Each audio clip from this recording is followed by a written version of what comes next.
The Sons of Liberty is a politically neutral organization. We believe that the Judeo-Christian ethic has provided the principles upon which this nation was founded. It is our belief that these principles provide not only the foundation and framework for American government and society, but are also essential to the maintenance of a fair and just society. All program content is based on a Christian biblical worldview. One of you said to me recently that we shouldn't rock the boat. Well, ladies and gentlemen, I want to tell you that I am a boat rocker.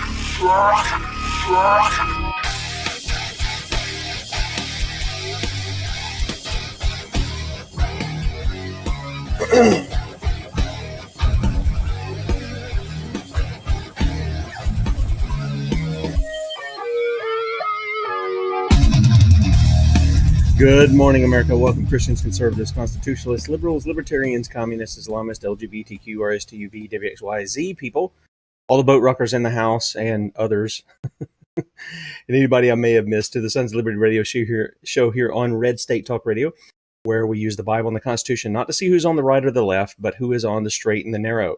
I'm your host, Tim Brown, coming to you live from the U.S. occupied state of South Carolina, the editor at sonsoflibertymedia.com, and for Muslim friends, I'm the infidel that Allah warned you about. I hold to the book, the Bible, as the authoritative word of God. Glad that you guys have all joined us. Yes, I'm sorry about that. I had my mic on to get Ryan on the show, and I forgot to turn it off. So I apologize for clearing my throat in the midst of the music there. I apologize. If you'd like to check us out online, sonsoflibertyradio.com and sonsoflibertymedia.com is where you can find us. In fact, if you head over to sonsoflibertymedia.com, if you're listening by Red State Talk Radio, you can hover there and you can watch the video portion of the radio show. That's right. You can see the Faces Made for Radio, and just scroll right down there on the right side of the page. And we're going live right now, and you'll be able to enlarge that if you wish to do so, or you can continue to listen by Red State Talk Radio. Also, if you would like to support us, please do so. If you know, we don't have our hand out for money, but we do let you know we have a need. Each morning I'm letting you know that.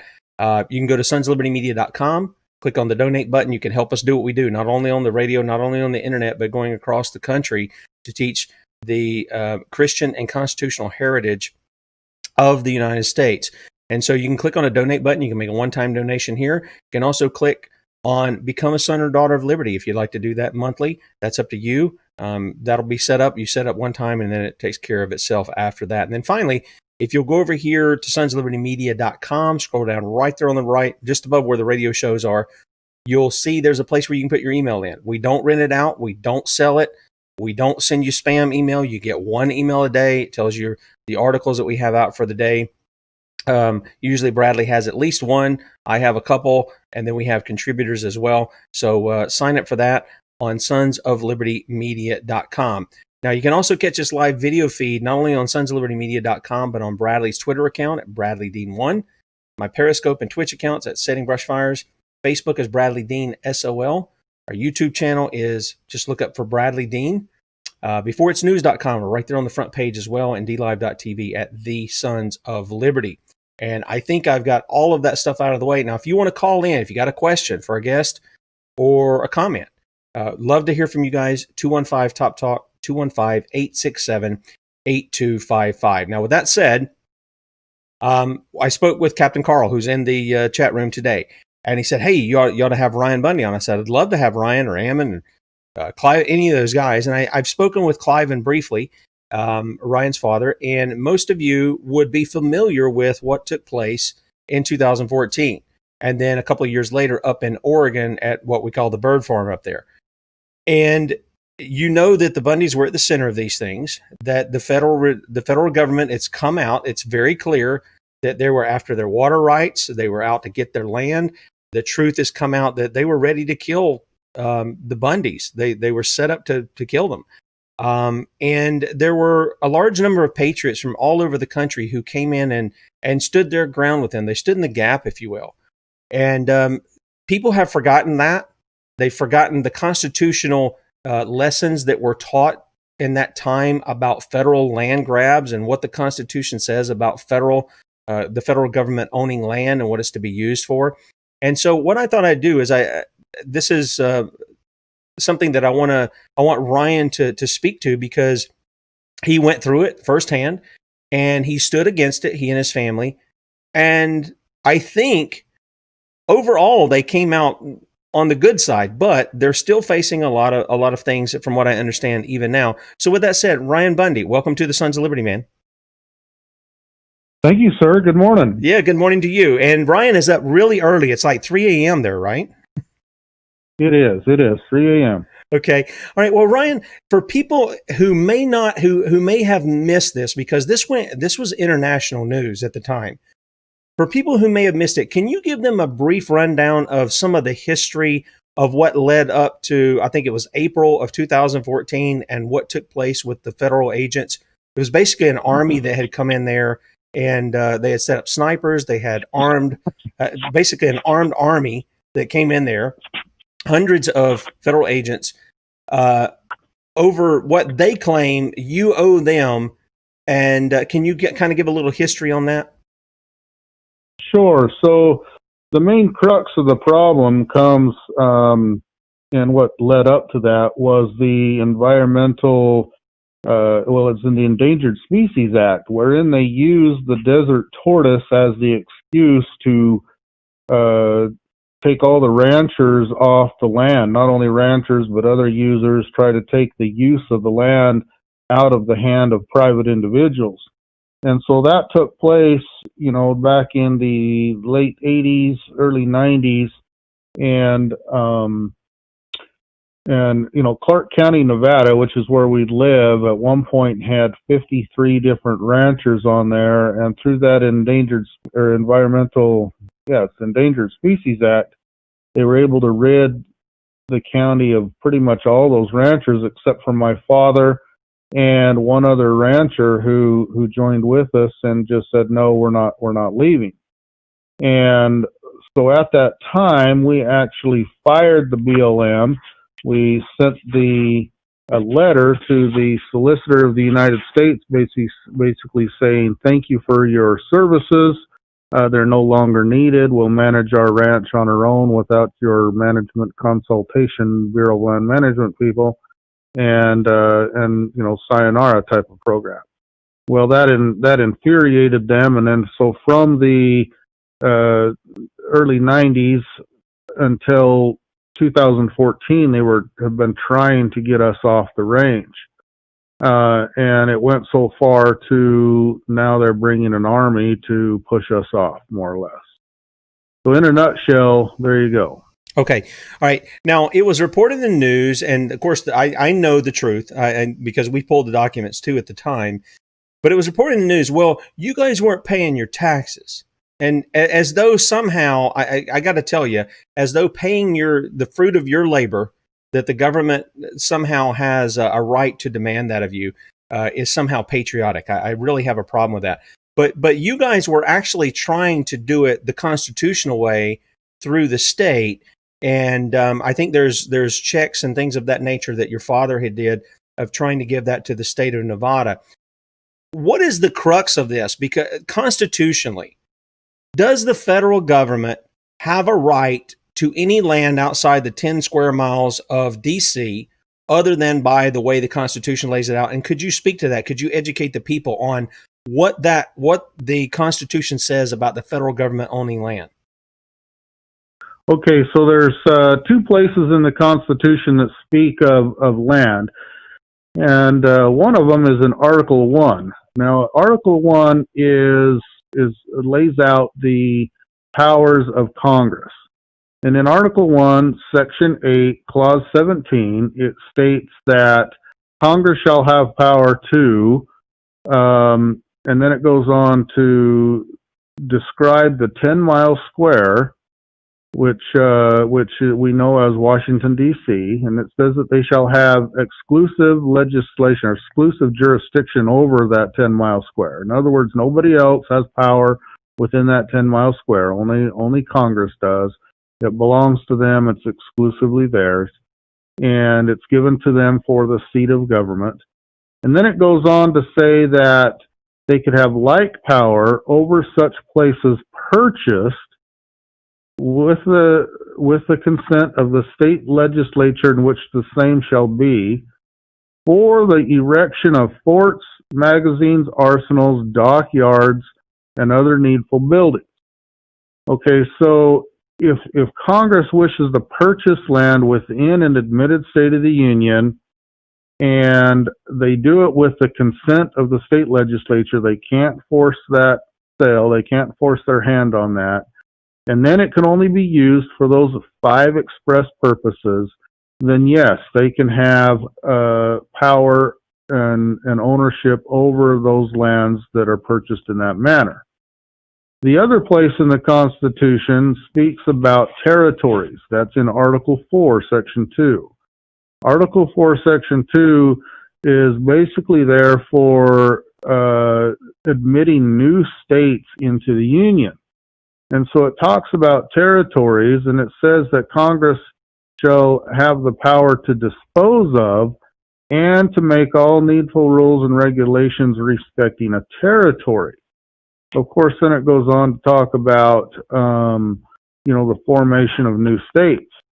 And so a territory is not a state. It is different. The status is different. But once a state is admitted into the Union and it becomes a state, then the rules for territories no longer apply. So Congress loses its power to make the needful rules and regulations respecting the territory. But what's going on out here in the West is that Congress doesn't want to let go of that authority, and so they're trying to hold these lands under that rule, territorial rule, and that's just not right. And so our argument has always been: is this a state or is this a territory? And we have evidence that it was admitted into the Union and was properly made a state. And if you go to the Northwest Ordinances, and which was made actually before the Constitution under the Articles of Confederation, which is still valid, by the way, it was set forth on procedures on how to admit a state into the Union, and that's supposed to be done on an equal footing basis. So we call that the equal footing doctrine, where every new state is admitted into the Union on equal footing with the original 13. And the original 13 owned 100% of the land within its boundaries. And so therefore that's one of the characteristics of an admitted state of the Union. And so the new states, such as Nevada, would have that same characteristic. Therefore, the land within it belongs to the state and her people, does not belong to the federal government, and so that's our stance on that. Okay, all right. Now we've got a lot of questions that are coming in through the various video platforms that we're on as well, and one of those is, okay, so some of the things that they can do that is for the gosh, I'm drawing a blank here. Some of the reasons the federal government can actually have land is, I think, ports and set up for military kind of issues and things of that nature. And I'm drawing a blank on it. I don't know why I'm drawing a blank right now. But they have just a few things that they can own it for. So if we travel just a little bit forward, a couple of years after what happened at your ranch, there was something that took place in Oregon. And we have video evidence where the BLM, the Bureau of Land Management, that's not Black Lives Matter, guys, is the Bureau of Land Management had come in, and they had basically, they would burn certain areas of the land in order to control fires. If something started out there so that, people's homes who were ranching or whatever, or other property wouldn't be destroyed. And it was supposed to be a control burn, and yet they were burning within, 50, 100 yards of structures, animals, homes, stuff like this. And yet the Hammonds were attacked because they set a controlled burn to stop another fire that was, threatening their property and such. And they were charged with terrorism, which you guys went and stood with them up there.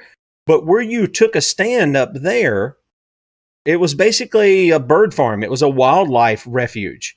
And I don't see any of that in the Constitution. And I'm not sure, maybe you could correct me. I don't think the state of Oregon turned that land over to the federal government either. Could you speak to that just a little bit? Because that falls right in line with what you're talking about.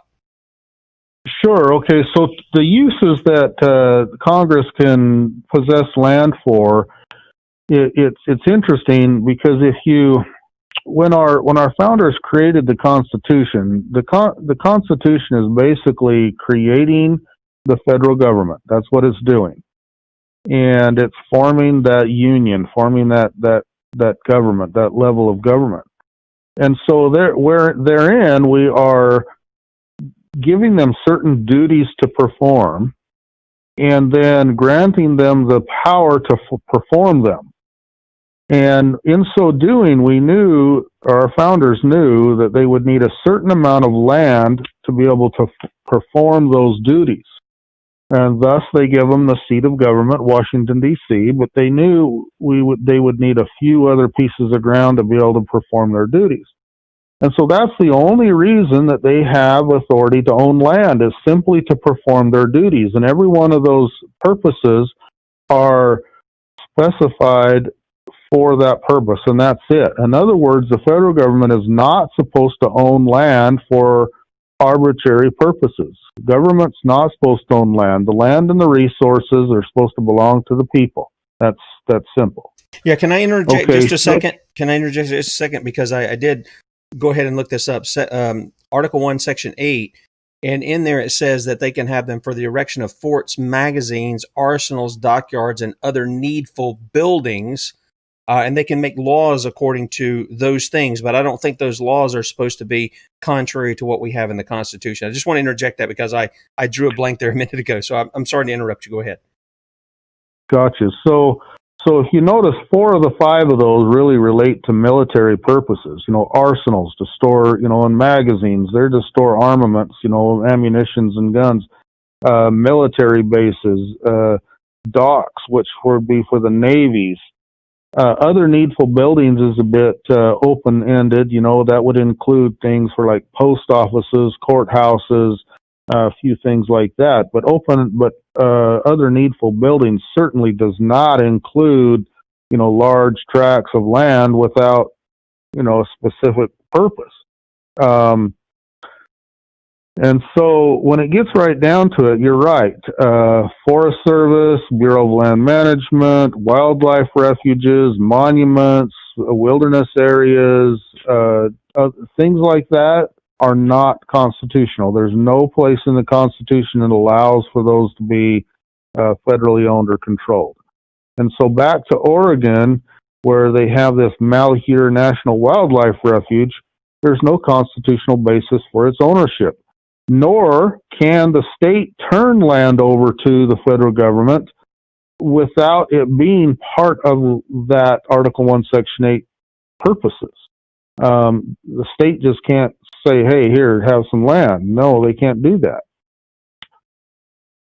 Okay. All right. Now, something that probably I mentioned just a little while ago, and I think in large measure, the issue was land. That's at least what it was blown up to be in the media. And I loved the interview that your brother had with Megyn Kelly, where he was just schooling her on the issue of federal land ownership, and she couldn't get it to save her life.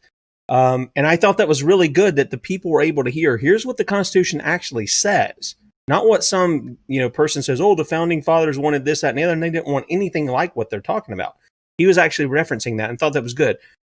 But there's a bigger issue for your family. Your family have something that's called water rights. Can you explain that and how the BLM was out to take those from your family? I think you guys had it 3 or 4 generations that you've had that in your family. Can you explain a little bit?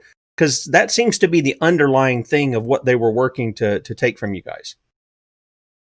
Yeah, out here in the West, water is more valuable than land.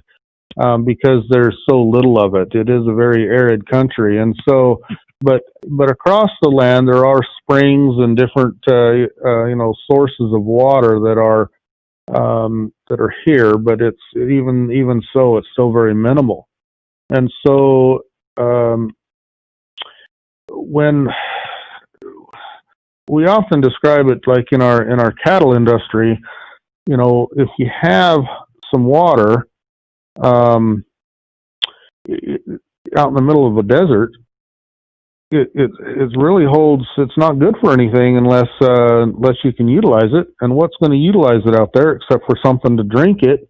It's not a large enough source to try to pipe to town or something, and a lot of times it's too far away, and it's just not worth it for the small amount of seepage that comes out. And so, without a cow to say drink it, you're not going to get much good out of it. And likewise, the forage that grows in the desert, a cow or a sheep or something can eat that, but no one else is going to get any good out of it. It's really just sitting there doing nothing. And one is not good without the other, and neither is the other good without the one. And so it only makes sense that let's make some valuable use out of this and put them together, and there you go. And so each state in the West has put together a system of water rights. And the water rights is just based upon prior appropriation and beneficial use. In other words, first come, first serve. Someone comes here, they make beneficial use of the water, and therefore they establish a right to use it. And then the states have created, a water registry where you can register that, hey, I'm making use of this water, and therefore that strengthens my right by putting it in documentation, and that's what we call a water right. And so, yes, we have these documented water rights that are attached for the purpose of grazing cattle.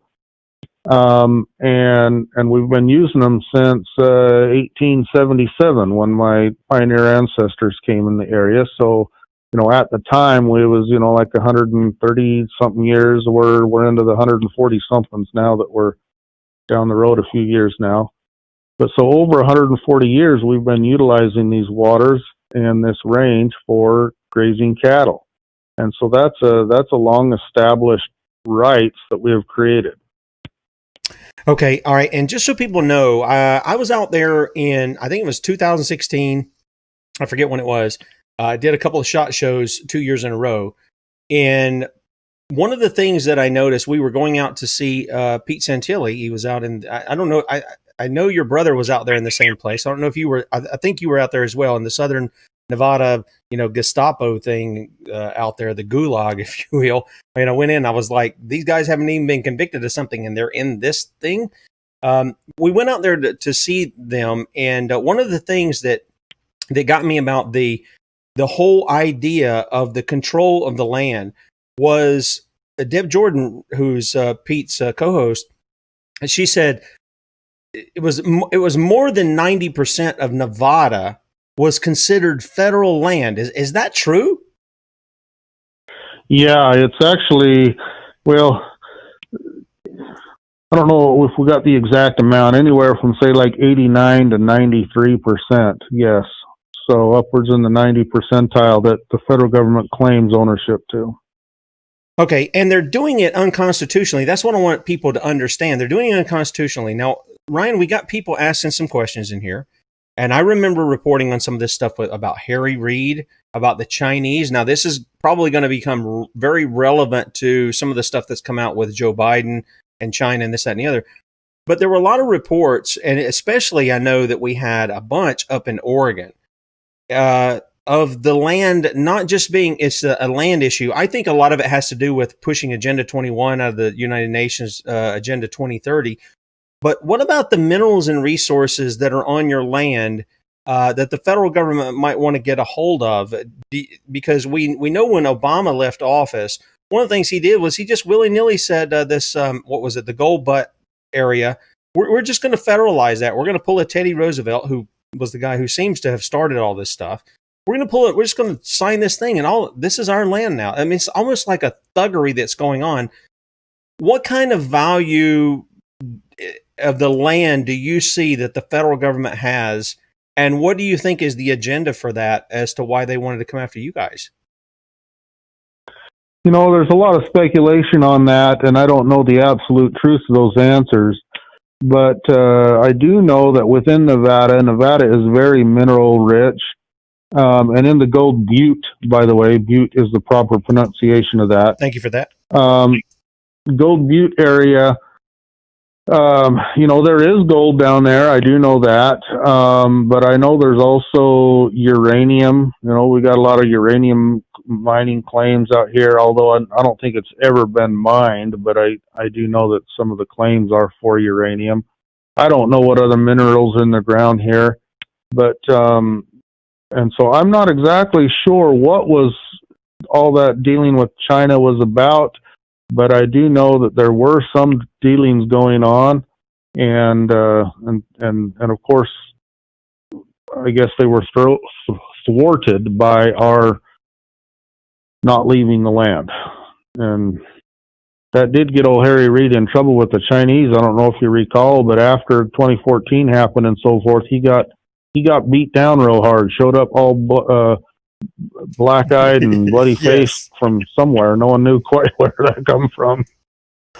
Yeah, I think some people speculate that has more to do with a pedophile ring or something. I don't know, but I remember that too. And he really turned on the people. He called you guys. He called real patriot Americans part of the constitutional militia. And somebody was asking, "Well, you guys come down on the police?" Well, we come down on the police when they're acting unlawfully. We don't come down on them when they're acting according to the law.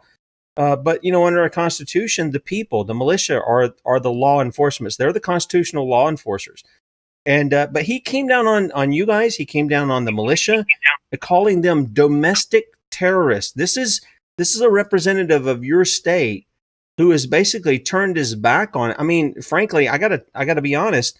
I don't know why the people didn't give him a beat down over that. I mean, he was way out of school for speaking the way he did. Yeah, he was, but he'd been out of school. He'd been in the wrong camp for many years, Amen. And he served a lot of years as senator. I never could figure out how he kept winning elections. Quite frankly, I wonder if we didn't have a bunch of voter fraud going on for decades. Quite frankly. Well, I'm sure you did, because we're seeing it now, and everybody says there's no evidence of voter fraud. I don't want to get down that trail, including Trump's DOJ, which I told people this guy was a swamp creature. That's all we've seen from Trump is him putting swamp creatures in, even though he said he was going to drain it. But we're not going to get down that road, guys. The issue, though, of this land is a big issue because a large part of the Midwest and the West, there in the Northwest, the federal government has come in and just said, well, this is our land. And it's basically, it looks like a mob mentality to me. They'll claim something that isn't theirs. The people just go along with it, apparently, because they're ignorant of what's going on. And it's people like you who actually know what the Constitution says and says, you know what? We can't let you do this because you're violating the law. This is our land. This is our property. And we're going to take a stand against that. And I'm glad to see that because I think it sets an example for everybody else that other people can do it as well.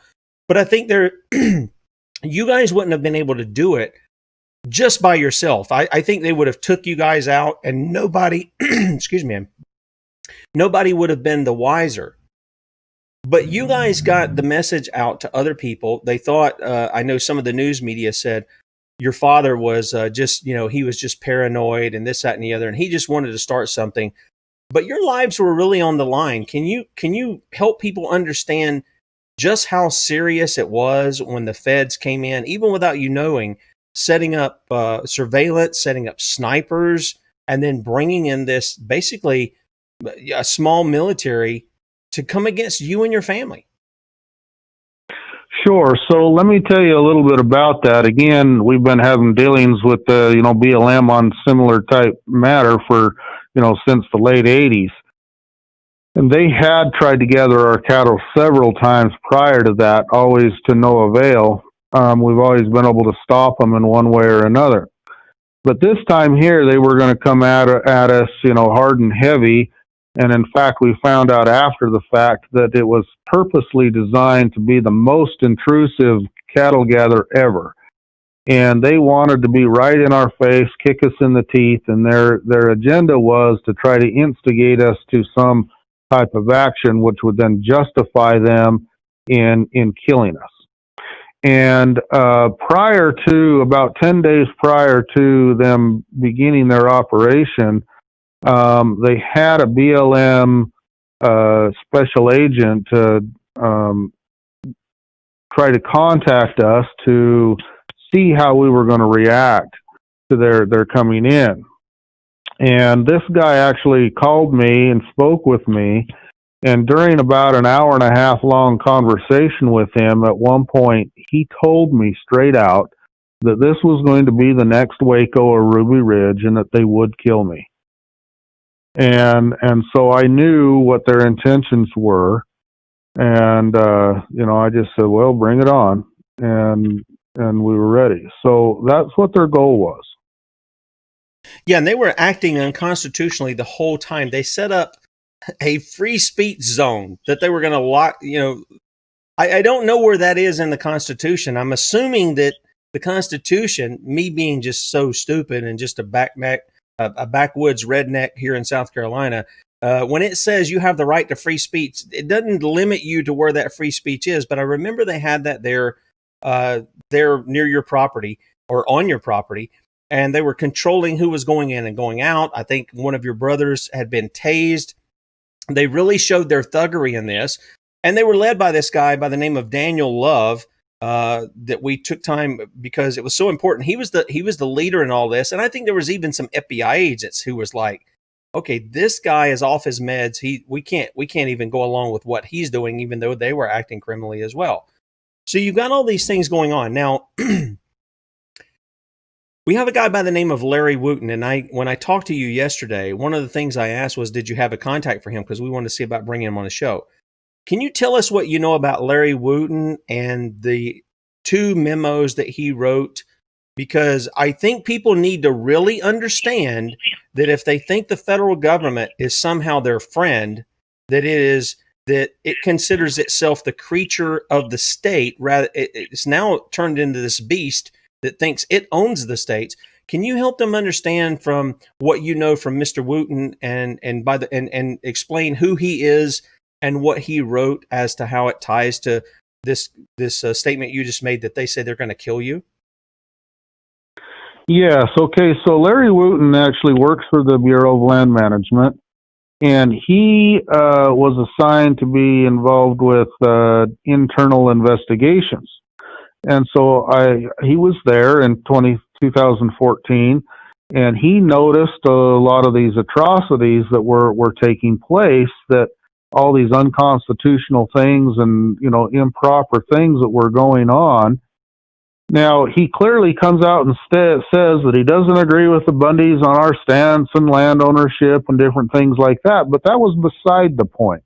What he was noticing was a bunch of atrocities that they were doing that were violations of the rights of the people, violations of the Constitution in other areas. And so he wrote these memo concerning it. That was his job. That's what he was supposed to do. However, when he started to report these things, instead of them being corrected, he was more or less, he wasn't fired from the BLM, but he was fired from his position there and more or less run out of the situation. And so now, several years down the road, when we're sitting in incarceration and going through, these trials, he writes a memo to the fact of all that was going on, and submitted that memo to, the prosecutors.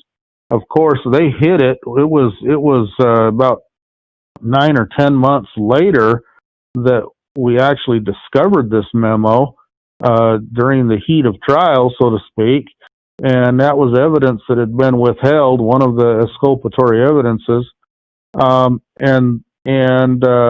and then, of course, I don't know who it was, but their uppers said, you're full of crap type of deal. So he wrote a second memo to basically double down on what he said.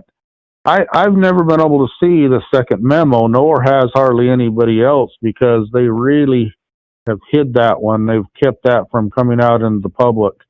The first one was scathing enough to the Bureau of Land Management and federal government and their operations.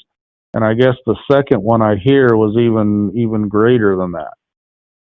Yeah, correct me if I'm wrong, if this is what you've heard as well. That second one actually gets to the issue of kind of what I've opened up with, that they were ready not only to kill you and your family, they were ready to kill everybody that stood with you. Is that what you've heard as well?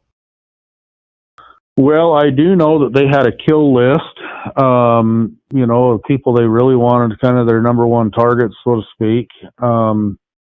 And I don't know, I can't speak directly to that on how far they were wanting to go, but yeah, they had some intentions of that direction. Okay. All right. Yeah. And I know that that's not widely known as far as what's in there, but boy, we would love to get Larry Wooten on to talk about that if he will do it, or send us a document. My understanding is they've kind of put that under wraps as far as, an illegal gag order. I don't know how a judge, in my mind, I don't know how a judge enforces a gag order when the Constitution is clear. Congress can't make any law respecting free speech. And if you're exposing the corruption of the government, we have this with people like Julian Assange and Edward Snowden. They're the ones getting the rap, but the government continues to do unconstitutional things, Ryan. And it just, I'm sitting here going, how easily are the people's attention diverted to people who are exposing, forget their motives for just a moment. They're exposing crimes against the people. And yet we sit here and we don't prosecute. I guess we're expecting the corrupt to prosecute the corrupt. I guess that's what the issue is. But with this issue right here, I'm getting a little feedback in. I don't know what's going on here. All right. I apologize, folks. Good grief. I'm getting a lot of feedback here. I don't know what's going on. Okay. With this issue here, what we've got going on is we've got a federal government that claims that it's supposed to stand for the protection of people's rights and punish. I mean, they're to do that, and they're to bring justice against those who are guilty. And instead, what we have going on is we have them protecting the guilty and punishing those who are just doing good. They're just carrying on their life before God, before the Creator, and not doing other things. Yeah, they might be hacking me, Southern Gent. So it looks to me like what they're doing is they're targeting your family. They're targeting it to steal from you. And we know the Bible tells us that the devil is the one who comes to steal, kill, and destroy. And they're doing this with, just basically immunity. Can you tell me, apart from Daniel Love, I think they did a couple of things with him long after this issue. Of him stealing certain artifacts that he got from a guy, and I forget the guy's name. I think he was out of Arizona or Oregon. I forget which one. You may be familiar with it. You're talking Dr. Red. Yes, Dr. Red. Talking about. Yep. They were getting him from simply walking around and picking up little artifacts that apparently were from Indians. And here's Daniel Love getting them, and he's taken and he's got them as desk ornaments, or I don't know if he's selling them or whatever the case may be. And this is the guy who's out there leading the charge, basically, to murder you and your family and anybody else who got in the way. They had already killed, I think we had several pictures. They had killed some of your cattle. I guess the cattle rose up and grabbed a rifle and aimed it at them. They felt the need to kill your cattle or any of this kind of stuff. I have to ask you, as a man, what kind of sensations go through you when you know these people are there and they may smile at you and say, "Oh, we're just here to take care, we're just enforcing the law, we're just doing our job, yada yada." They've killed your cows, they have set up snipers around your home, intent on killing your family. What goes through a man's mind at that point? How do you handle that? Well, the way I handled it, especially, back when, like I had that discussion with Agent Johnson, and he flat out told me that he was going to kill me. I knew that I was in the right, and I knew because I was in the right, I would have the protection of God with me. And I didn't fear.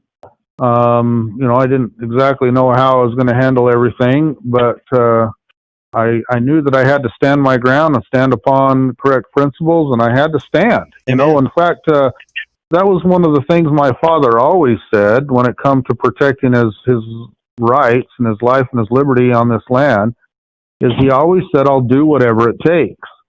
And prior when you asked me to come onto this show, you wanted me to talk about what people need to do. And when it comes down to that, this is where it really comes down to. You have to be willing to do whatever it takes. And in other words, you cannot draw a line in the sand and say I will go this far, because those who are trying to take your liberty, your freedoms away will go farther than that. And if you have put a limit on yourself and you won't go past that, then you automatically lose. So you have to be willing to go the distance, whatever that distance is, to be able to preserve your life, liberty, and property. And so, in other words, don't draw a line. Do whatever it takes. And who knows what that is. Well, I think if you're dealing with people who have told you they want to kill you, I think we know what that is without even having to say it. Criminals are willing to go the distance, as you said. They're willing to violate the law. They don't care about the law. And we've got them in government. They're willing to do that. There was the order that came down. I don't want to get too far off in Oregon, but we do have the text messages. I put them up. I met with Shauna Cox while I was out there for the SHOT Show that year, and several other people over the issue that happened with Lavoy Finicum. And I know you had some camaraderie there in what you did. I'm assuming probably you had some as close relatives, Arizona and Nevada being close together there. And this thing where they basically murdered the guy out off the road. They could have made arrests if that's what when you said Ruby Ridge, I was thinking of what happened in Waco. They could have arrested the guy, David Koresh. And look, we may have differences of opinion over our views of God, but we're talking about an issue of justice here. And I think we're all on the same page as to what justice is. And with David Koresh, the guy, even the sheriff said he was in town all the time. We could have made an arrest. It wouldn't have been, anything that would have endangered anybody's life or anything like this. They didn't even do that with you guys. They got you out on this road. You're traveling to a neighboring county to speak with the sheriff there. They had all the time. I think some of you guys were going into town there in Oregon, and they could have made an arrest if that's what they wanted to do. But no, it was basically they ambushed you guys. And here's Lavoy Finicum, not trying to hurt anybody. It's clear from the video he's not trying to ram the barricade of the police. And he drives off into the snow. He's there. And what happens is he gets out and he draws the fire away from the people who are inside. I think there's 3 people inside at the time. Were you one of those guys? You were one of those guys in there, right? Oh, we lost Ryan. I'm sitting here talking and okay. What a great time for that to go out. Let's see if we can get Ryan back. I don't know if that was a cell phone issue or what.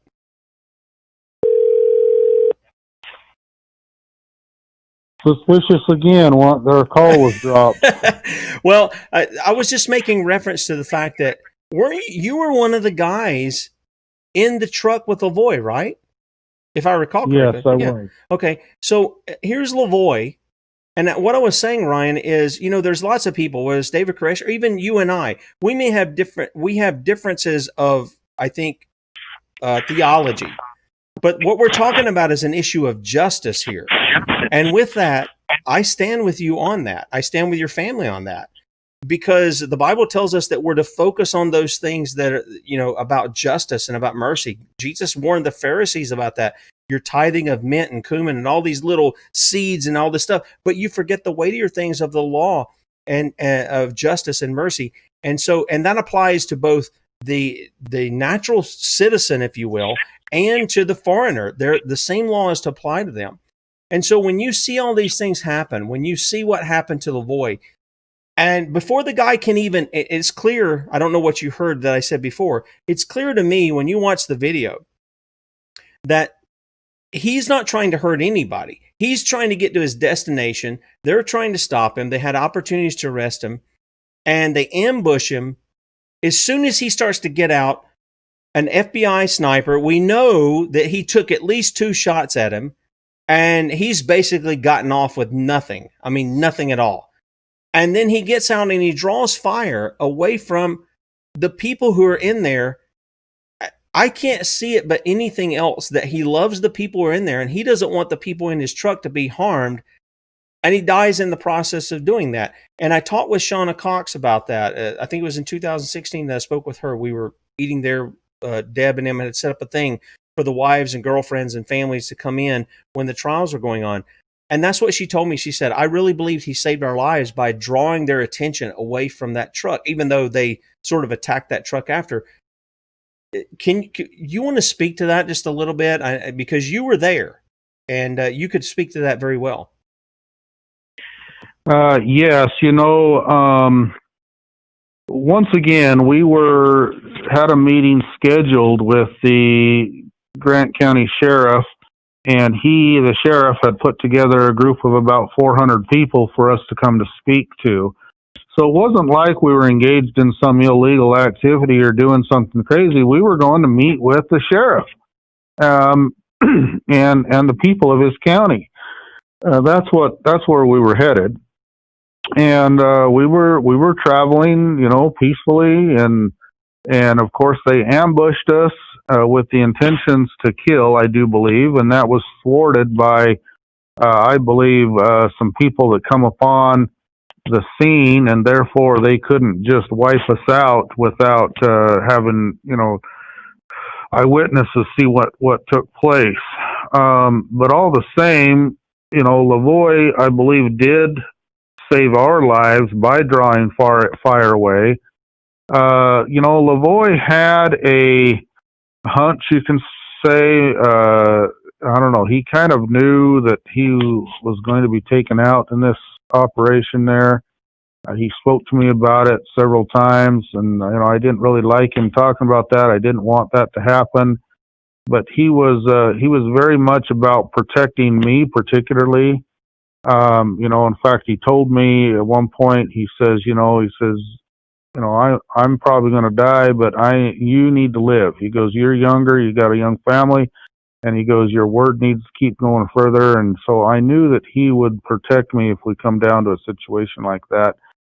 And, when he got out of the truck that day, I did not want him to get out of the truck. I tried to reach for him and keep him in, but he was going to go out and face the guns and protect us, and it cost him his life. But I think that they got their bloodlust satisfied. Maybe they thought, hey, we killed one, they didn't need to kill the rest of us. But they certainly did throw some lead into the truck. I was hit. I wasn't hurt very bad, but I did take a bullet. And yeah, it was not a good thing. It was totally wrong. It was unjustified. He was not there to hurt anybody. We were there to go talk about constitutional principles with a group of people. That's what we were engaged in. So. Well, and no law had really been broken. The fact that you went there, let me get this too. And I don't know if you can stay over. I know it's really early there. I don't know. You said you get up early, so I don't know if you can stay with us a little bit over the radio time or not. I'll leave that up to you. But one of the things that you found out, we went from Bundy Ranch, and then a couple of years later, we're up in Oregon.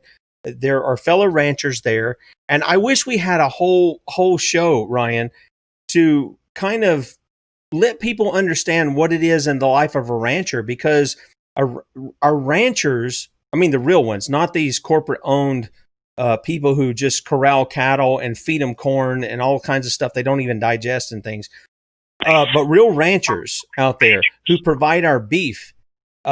What it's like in the day of a rancher and stuff. I'd love to have a show like that. I think it would be very informative for people to understand where their food sources are coming from and things like that. I think it would be very informative. So if you're up for that, maybe we can formate a sort of show out for that. But you go up there to help fellow ranchers who are called terrorists for doing what ranchers do. And we have video evidence. And by the way, folks, I'll find my old articles about that. It's hard to find them on Freedom Outpost. They've just become a bunch of Trump idolaters. They put in some kind of weird search thing that I can't find any of my articles on. But we have the video, the evidence of what they're doing far worse than what the Hammonds were doing. You go up there to help them, and you get caught in the crossfire too. Now, the victory statement to me is, first of all, I think they dropped all the charges against Pete Santilli. Of course, he went down to Nevada as well. But you and your brother and several others, you were acquitted. You were acquitted. You spent nearly 2 years in jail, and they dropped the case. And we're running up against about 4 minutes here, so you're probably going to have to make it quick unless you want to stay over, and that's great. But what happened there? I hear that your father said, I wish we would have gone the distance in the court proceedings, but they cut it short. Judge Navarro said, okay, the government has violated, they've got tons of Brady violations, not letting you guys bring in exculpatory evidence, which had already been used against other guys. And the deck is stacked against you. You guys win that in the short term, but they're coming back against you over and over and over. Do you want to speak to that just for a moment? Sure. So again, we're talking about two different trials. The Oregon trial, which they split into two trial groups, and we were in the first trial group. And yes, we went the distance there, and the jury acquitted us of any wrongdoing. The second group there, the government maneuvered to where they got a conviction on them, which to me is very unjust. The other trial was down here in Nevada, and they run one group. They divided it into three different trial groups, and they did run the first group through, and were able to obtain a couple convictions, not based upon what people did, but based upon Facebook statements and what they said, which is to me unjust as well. But either way, we were in the second trial group, and as we started to get into the trial, it was obvious that we were going to win again. The government did not want that to happen, and so the judge declared a mistrial, and then declared the trial was dismissed with prejudice. The government did come back and appeal that decision, and try to get us back in prosecution, back in trial.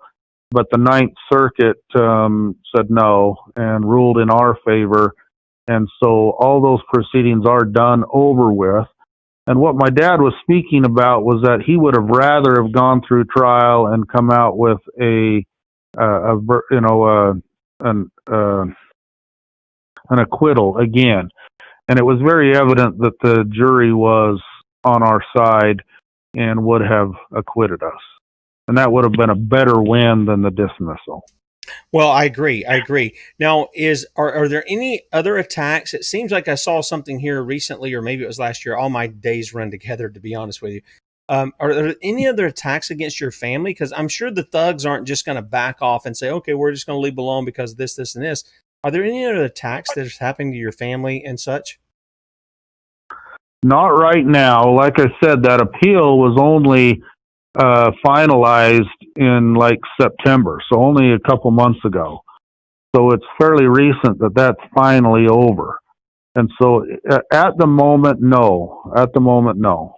Okay. All right. Well, that's good to know. I'm sure that they're going to team up and they're going to come back later, especially if again, I'm getting some interference here. You guys can hear it. I'm sure that's going to happen in a Biden administration too. That's going to be pushed forward, since I think he was very tight with Harry Reid as well. Ryan, do you guys have a website or something where people can follow you? Because I'm sure you work in the markets with the cattle and stuff, but do you have something that people could get? You got about 30 seconds to give that. Yeah, it's just we got the Bundy Ranch blog spot. We also have the Bundy Ranch webpage. It's just I don't know if it's on top of my head. It's bundyranch.com, I believe. Okay, I brought that up, and we got somebody else that said they're not part of the Bundy Ranch, but we'll see if we can figure that out. I'll put in the archives this morning, folks. I'll put the Bundy Ranch blog spot, and Ryan, if you'll hang on just a little bit after the show, about 10 seconds after, I have to close that out. Like talk with you just for a couple of minutes, guys. And Ryan, by the way, thank you for getting up early and being with us this morning, giving us your story. Maybe we can have you back to talk about what we talked about. Bundy Ranch blogspot.com, 23 hours. See ya.